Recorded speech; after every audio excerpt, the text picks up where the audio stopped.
Hello student, welcome back my channel. Student, BA first semester का आज हम unit number first पढ़ेंगे, जिसमें हम पहला क्वेश्चन है हमारा गृह विज्ञान का अर्थ स्पष्ट कीजिए तथा इसके शिक्षण क्षेत्र को स्पष्ट कीजिए। तो सबसे पहले हमें इंट्रोडक्शन देना है होम साइंस का। गृह विज्ञान का अर्थ परिभाषा हम पढ़ेंगे, इसके बाद शिक्षण क्षेत्र का हम अध्ययन करेंगे। ठीक है, तो सबसे पहले आप जान लीजिए अर्थ पढ़ने से पहले आप इसके कितने नाम हैं, इसे किन किन नामों से जाना जाता है वो हम पढ़ेंगे। इसके बाद इनके विषय में हम आपको बताएंगे। ठीक है, गृह विज्ञान का अर्थ स्पष्ट करने से पूर्व इसके बहु नामों से परिचित होना आवश्यक है। विश्व में इस विषय को विभिन्न नामों से संबोधित किया जाता है, यद्यपि उन सभी की विषय वस्तु प्रकृति की दृष्टि से प्रायः समान ही होती हैं। इसे गृह विज्ञान, गृह कला, घरेलू विज्ञान, घरेलू कला, घरेलू अर्थशास्त्र, घरेलू प्रशासन, नियंत्रणीय वातावरण का विज्ञान इत्यादि विविध नामों से पुकारा जाता है। मतलब गृह विज्ञान को आप कई नामों से जान सकते हैं। डोमेस्टिक साइंस कहिए, गृह कला कहिए, घरेलू विज्ञान कहिए, घरेलू कला कहिए, घरेलू अर्थशास्त्र कहिए, घरेलू प्रशासन कहिए, नियंत्रणीय वातावरण का विज्ञान कहिए। इन सभी नामों से आप होम साइंस को जानते हैं। ठीक है, अमेरिका में यह विज्ञान गृह अर्थशास्त्र, मतलब अमेरिका में इसे गृह अर्थशास्त्र तथा इंग्लैंड और भारत में गृह विज्ञान नामों से प्रचलित है। इसे अमेरिका में क्या कहा जाता है? और गृह अर्थशास्त्र कहा जाता है। ठीक है, और होम इकोनॉमी, और इंग्लैंड में और भारत देश में गृह विज्ञान होम साइंस नाम से जाना जाता है। क्लियर है स्टूडेंट? आगे देखिएगा, अमेरिका में समय समय पर गृह अर्थशास्त्र को परिभाषित करने का प्रयास किया गया है। सन 1902 में लेक प्लेसिड सम्मेलन में 1902 में एक सम्मेलन हुआ था अमेरिका में, लेक प्लेसिड सम्मेलन। इसमें गृह विज्ञान को दो तरह से परिभाषित किया गया है, एक व्यापक रूप से, एक संकुचित रूप से। ठीक है, व्यापक मतलब विस्तृत रूप से और संकुचित मतलब शॉर्ट फॉर्म में।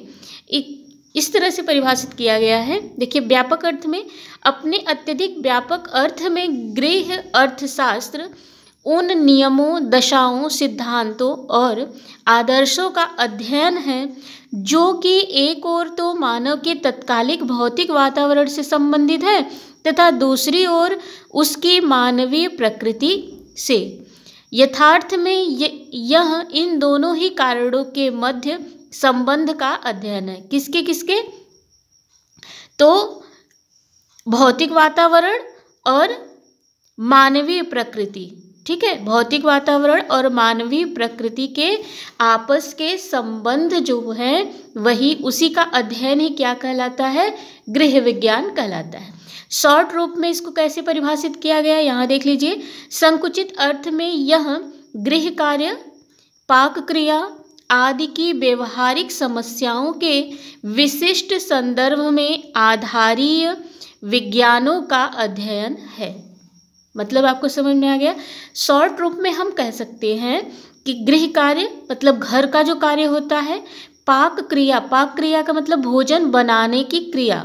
ठीक है, आदि की व्यवहारिक समस्याओं को, मतलब जो हमारे प्रतिदिन के दैनिक जीवन में समस्याएं आती हैं के विशिष्ट संदर्भ में आधारी विज्ञान का अध्ययन ही क्या है? गृह विज्ञान है। इसके बाद आगे देखिएगा, 10 वर्ष के पश्चात, मतलब 1902 में ये लेक प्लेसिड सम्मेलन में ये संकुचित और विस्तृत परिभाषा दी गई थी, होम साइंस को परिभाषित किया गया था। इसके बाद 10 वर्ष पश्चात, मतलब 1912 की बात है, अमेरिका में स्थापित अमेरिकन गृह अर्थशास्त्र एसोसिएशन, मतलब एक संगठन की स्थापना होती है 1912 में। उसका नाम क्या है? अमेरिकन गृह अर्थशास्त्र एसोसिएशन ने इस विषय की परिभाषा प्रस्तुत करते हुए लिखा है, क्या लिखा है देखिएगा, यह निर्देशन का विशिष्ट विषय है। ठीक है, गाइडेंस का, निर्देशन का विशिष्ट विषय है जिसमें घर में परिवार द्वारा तथा व्यक्तियों के अन्य समूहों द्वारा भोजन, वस्त्र और आवास के चुनाव, तैयारी एवं प्रयोग से संबंधित आर्थिक स्वच्छता तथा कलात्मक पक्षों का समावेश होता है। देखिए, मनुष्य की 3 मूलभूत आवश्यकताएं होती हैं, वो आप जानते हैं, भोजन, वस्त्र और मकान। ठीक है, तो अमेरिकन गृह अर्थशास्त्र एसोसिएशन ने क्या कहा, परिभाषा देते हुए कहा है कि यह ऐसा निर्देशन है जो विशिष्ट विषय जिसमें परिवार की मूलभूत आवश्यकताएं भोजन, वस्त्र और मकान जो होते हैं उनकी तैयारी करना, उनका प्रयोग करना और आर्थिक स्वच्छता और कलात्मक पक्षों का समावेश ही गृह विज्ञान है। मतलब मूलभूत आवश्यकता भोजन, वस्त्र, मकान की व्यवस्था करना, चुनाव करना, उनका प्रयोग करना, उनकी तैयारी करना, इनसे संबंधित जो कलात्मक पक्ष है उन्हीं सबका समावेश ही गृह विज्ञान कहलाता है। ठीक है, ये 10 वर्ष पश्चात परिभाषा दी गई थी। क्लियर है स्टूडेंट? अमेरिका में ही दोनों परिभाषाएं दी गई थी। अमेरिका में 1902 में लेक प्लेसिड सम्मेलन में पहली परिभाषा दी गई और 1912 में अमेरिकन गृह अर्थशास्त्र एसोसिएशन द्वारा फिर परिभाषित किया। ठीक है, यह परिभाषा उस समय प्रकृति विज्ञान के क्षेत्र में तीव्र गति से हो रहे वैज्ञानिक अनुसंधानों के अनुरूप थी। फिर 1924 में 12 वर्ष पश्चात 1924 में यूएसए में लैंड ग्रांट कॉलेजेस एसोसिएशन ने गृह विज्ञान की परिभाषा इस प्रकार से दी है, मानवीय ज्ञान के क्षेत्र के रूप में गृह अर्थशास्त्र के अंतर्गत उन सभी कारकों को सम्मिलित किया जाता है जो कि गृह जीवन के आराम तथा कुशलता को प्रभावित करते हैं। सामान्यतया गृह जीवन का अर्थ व्यक्तिगत रूप से परिवारों का जीवन यापन है, परंतु सामूहिक जीवन में प्रयुक्त कारकों और सिद्धांतों को गृह शास्त्र के क्षेत्र से निष्कासित नहीं किया जाता। ठीक, आगे देखिए, गृह अर्थशास्त्र विषय सामग्री का वह अंग है जिसका संबंध घर की समस्याओं तथा घर से उत्पन्न समस्याओं और उनके अंतः संबंधों में प्राकृतिक तथा सामाजिक विज्ञानों एवं कलाओं के प्रयुक्तिकरण से है।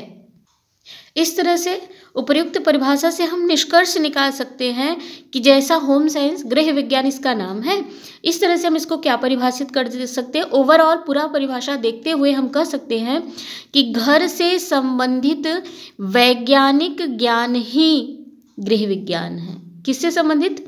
घर से संबंधित। घर से संबंधित वैज्ञानिक ज्ञान ही गृह विज्ञान है। घर तथा परिवार से संबंधित प्रत्येक बात का अध्ययन गृह विज्ञान में किया जाता है। ठीक है, ओवरऑल पूरी परिभाषा का निष्कर्ष जो निकलता है वो यही है कि घर से संबंधित जितने भी पक्ष हैं उनका वैज्ञानिक अध्ययन करना ही गृह विज्ञान है। ठीक है स्टूडेंट, इसके बाद पहला जो टॉपिक था आपका गृह विज्ञान का अर्थ स्पष्ट कीजिए, ये कंप्लीट हुआ। उसमें नेक्स्ट टॉपिक पूछा था तथा इसके शिक्षण क्षेत्र को स्पष्ट कीजिए। तो गृह विज्ञान का शिक्षण क्षेत्र क्या क्या है यहाँ हम आपको बताएंगे।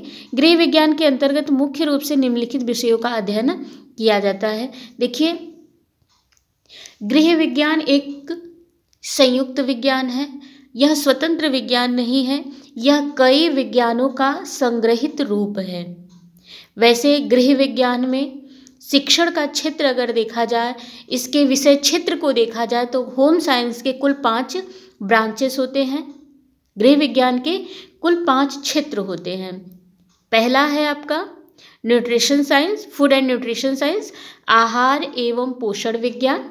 दूसरा है आपका बाल विकास, ह्यूमन डेवलपमेंट, मानव विकास। ठीक है, तीसरा है आपका प्रसार शिक्षा, एक्सटेंशन एजुकेशन।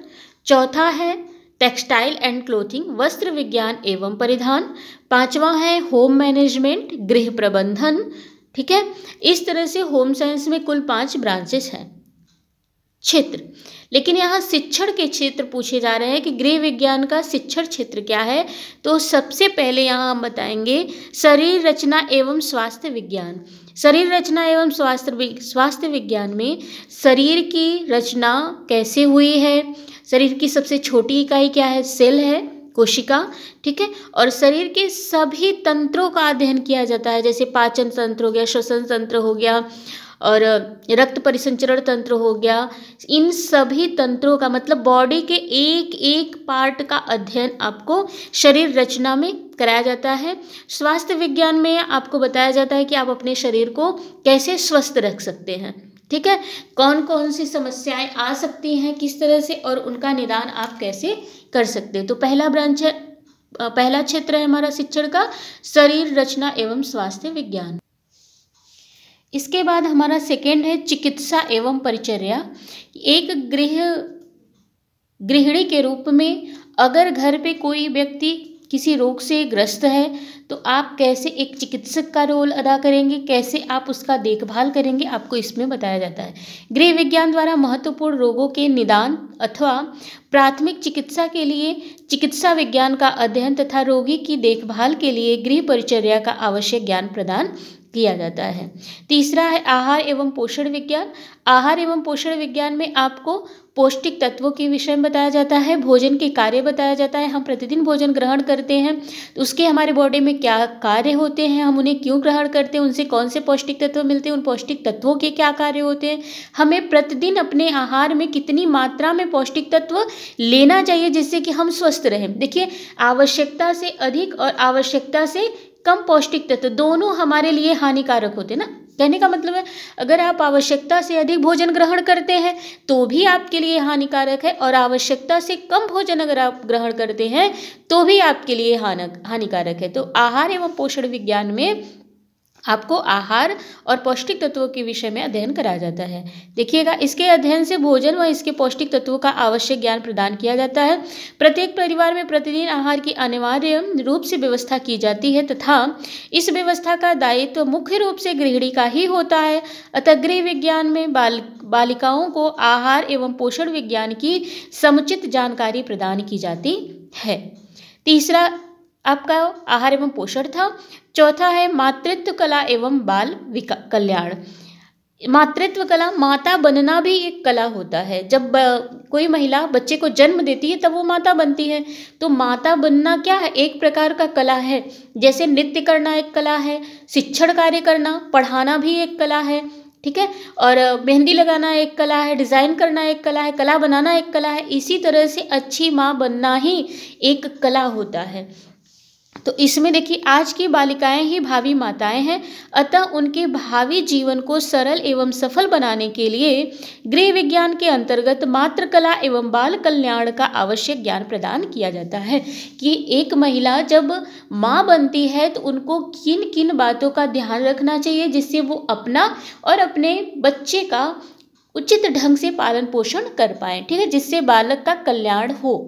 क्योंकि जानते ही हैं, बच्चे जब जन्म लेते हैं तो वो पूर्ण रूप से अपने माँ, अपने अभिभावक, अपने फैमिली मेम्बर पर निर्भर होते हैं, पराश्रित होते हैं। अगर उनकी उचित ढंग से देखभाल न की जाए तो वो आजीवन के लिए विकलांग, कुपोषित हो सकते हैं, जो कि उनके पूरी लाइफ को बर्बाद कर सकती है, ठीक है।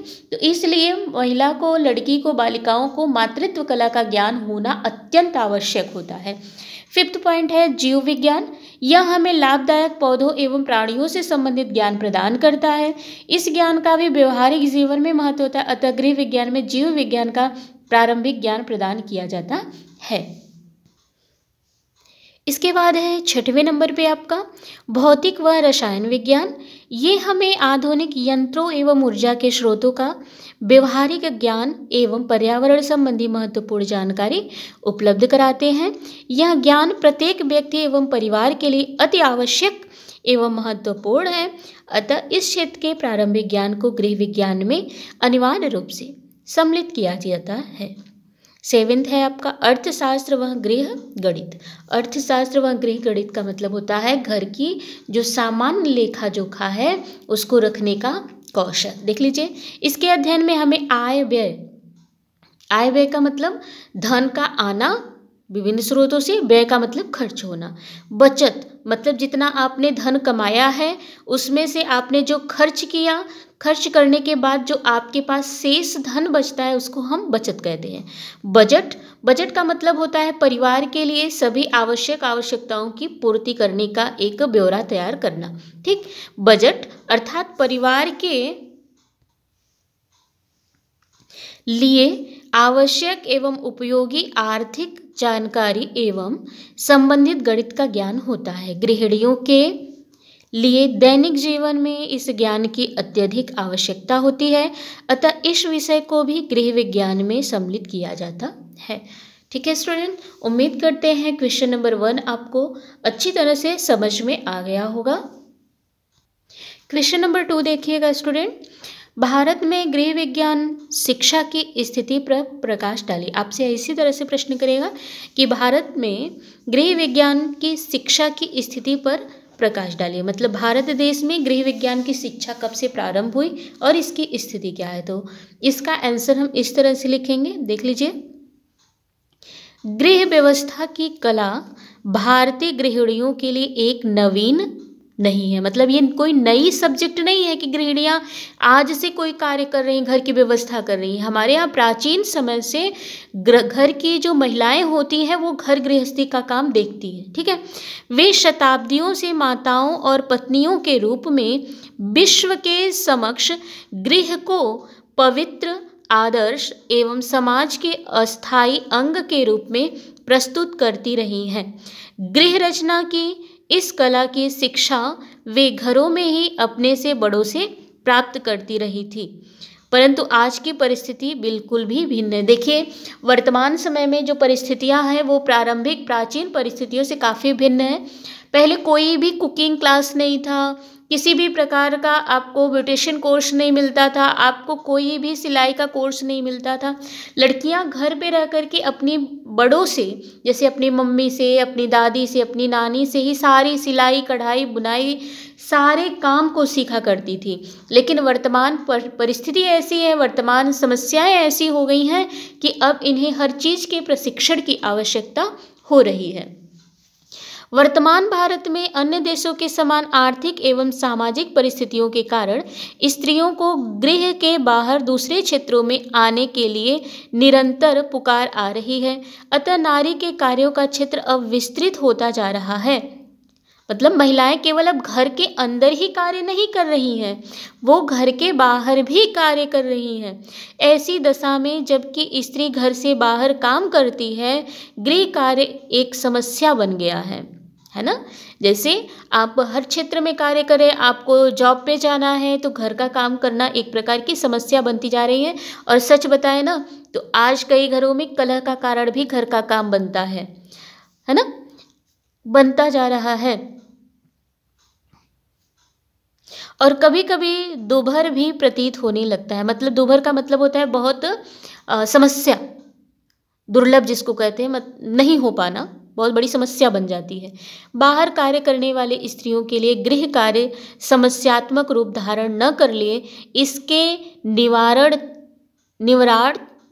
निवारणार्थ तथा उसको सरल एवं सुगम बनाने के लिए यह आवश्यक है कि छात्राओं को गृह विज्ञान की शिक्षा व्यवहारिक, वैज्ञानिक, आर्थिक एवं सामाजिक दृष्टिकोण से दी जाए। समझ में आया?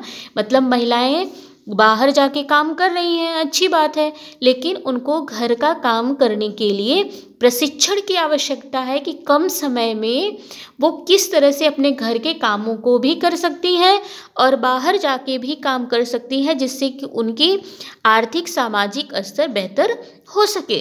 ठीक, छात्राओं को गृह विज्ञान संबंधी विषयों से अवगत कराकर कुशल गृहिणी की क्षमता पैदा करना, विभिन्न प्रकार के गृह संबंधी समस्याएं सुलझाने के लिए विचार शक्ति उत्पन्न करना तथा कलापूर्ण एवं सुव्यवस्थित गृह की रचना करने के लिए सौंदर्यानुभूति कराना आदि इस विषय के शिक्षण की दृष्टि से महत्वपूर्ण है। इस विषय का यही उद्देश्य है कि महिलाओं को, लड़कियों को, छात्राओं को इस तरह से प्रशिक्षित कर देना कि वे अपने घर के कामों को वैज्ञानिक रूप से बहुत अच्छे ढंग से कर पाएँ, जिससे कि वे एक सुव्यवस्थित घर की रचना कर पाएँ, अपने घर को सुंदर आकर्षक भी बना पाएँ और वे जॉब भी कर पाएँ। ठीक, अब देश में इस विषय को पाठ्यक्रम में महत्वपूर्ण स्थान दिया जाने लगा है। पूर्व प्राथमिक विद्यालय में छोटे छोटे बच्चों को खाने, पहनने, धोने, सफाई करने, साथ साथ खेलने आदि क्रियाओं के माध्यम से जीने की कला की शिक्षा देकर गृह विज्ञान को समझने की क्षमता उसमें विकसित की जाती है। छोटे बच्चों को भी खाने, पहनने, साफ सफाई करने की कलाओं का ज्ञान कराया जाता है। प्राथमिक विद्यालय में सामान्य विज्ञान एवं स्वास्थ्य विज्ञान तथा नागरिक शास्त्र के अंग के रूप में गृह विज्ञान अध्यापित किया जाता है। माध्यमिक शिक्षा आयोग की सिफारिश के परिणाम स्वरूप माध्यमिक स्तर पर गृह विज्ञान शिक्षण को अत्यधिक महत्व दिया जाने लगा है। भारत सरकार ने इस विषय की बहुउद्देशीय एवं उच्चतर माध्यमिक विद्यालयों के पाठ्यक्रम में समावेशित कर दिया है। बुनियादी शिक्षा में भी विभिन्न व्यावसायिक क्रियाओं के माध्यम से गृह विज्ञान शिक्षण की व्यवस्था है। गृह विज्ञान के इस महत्व को दृष्टिगत रखकर ही उत्तर प्रदेश के माध्यमिक शिक्षा परिषद ने 1955 से हाई स्कूल की छात्राओं के लिए इसे अनिवार्य विषय बना दिया है और इंटरमीडिएट के पाठ्यक्रम में भी इसको यथा योग्य स्थान दिया है। अनेक विश्वविद्यालयों में स्नातक एवं स्नातकोत्तर स्तर पर इस विषय को पाठ्यक्रम में स्वतंत्र विषय के रूप में अपना लिया है। ठीक है, कहने का मतलब प्राथमिक विद्यालय से लेकर के मतलब कक्षा 1 से 5 तक के विद्यालय से लेकर के ग्रेजुएशन, पोस्ट ग्रेजुएशन लेवल पे भी आपको होम साइंस का पठन कार्य कराया जाता है। प्राथमिक विद्यालय में कह रहे हैं कि सामान्य विज्ञान के रूप में, स्वास्थ्य विज्ञान के रूप में, नागरिक शास्त्र के अंग के रूप में गृह विज्ञान का अध्ययन कराया जाता है। फिर माध्यमिक शिक्षा में गृह विज्ञान शिक्षण को अधिक महत्व दिया गया है। फिर उच्चतर माध्यमिक में मतलब हाई स्कूल में इसको समावेशित किया गया है। ठीक है, देखिए उच्चतर माध्यमिक विद्यालयों के पाठ्यक्रम में भी समावेशित किया गया है और इसके साथ साथ 1955 में हाई स्कूल की छात्राओं के लिए तो अनिवार्य विषय बना दिया गया है। इंटरमीडिएट में भी यथा योग्य, जो योग्य है उसके लिए गृह विज्ञान को रखा गया है और स्नातक मतलब BA, स्नातकोत्तर मतलब MA स्तर पर भी इस विषय को पाठ्यक्रम में सम्मिलित किया गया है, स्वतंत्र रूप से सम्मिलित किया गया है। स्वतंत्र रूप से मतलब आप इसे एकल विषय के रूप में पढ़ सकते हैं। इसके लिए कोई अदर सब्जेक्ट के कॉम्बिनेशन की आवश्यकता नहीं होती है। गृह विज्ञान को आप स्वतंत्र विषय के रूप में अपनी इच्छा अनुसार पढ़ सकते हैं। ठीक है स्टूडेंट, तो इस तरह से आज का हमारा क्लास पूर्ण हुआ। अगर आपको वीडियो अच्छा लगे, अगर यूजफुल लगे तो लाइक शेयर जरूर करिएगा। ठीक है, तो इस तरह से आप अपने BA फर्स्ट सेमेस्टर का संपूर्ण क्लास यहाँ से ले सकते हैं और आपकी तैयारी अच्छे से हो सकती है। ठीक है, अगर आप चैनल पे नए हैं तो चैनल को सब्सक्राइब कीजिए, लाइक कीजिए, शेयर कीजिए। Thank you for watching my video.